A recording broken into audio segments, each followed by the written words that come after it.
ഫുട്ബോളിൽ ഗോളടിക്കാൻ സ്ട്രൈക്കർമാർ വേണമെന്ന് ലോകം പറഞ്ഞു.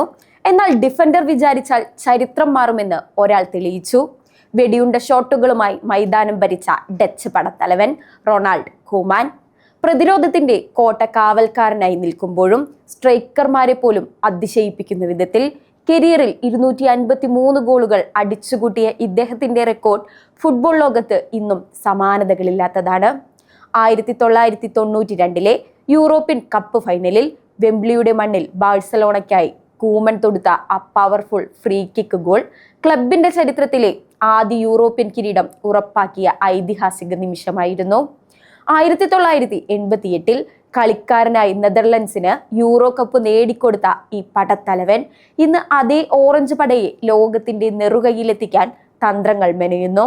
2026 ലോകകപ്പിനായുള്ള യോഗ്യതാ റൗണ്ടിൽ നെതർലാൻഡ്സിനെ കരുത്തുറ്റ വിജയങ്ങളിലേക്ക് നയിച്ചുകൊണ്ട് അദ്ദേഹം തന്റെ ലക്ഷ്യത്തിലേക്ക് കുതിക്കുകയാണ്. പഴയ വീര്യത്തിന് ഇന്നും കുറവില്ല. അന്ന് ബൂട്ടിട്ട പോരാളിയായിരുന്നെങ്കിൽ ഇന്ന് ഡച്ച് പടയെ നയിക്കുന്ന ജനറലാണ് അദ്ദേഹം. ലക്ഷ്യം ഒന്നു മാത്രം, 2026 ലോകകപ്പ്.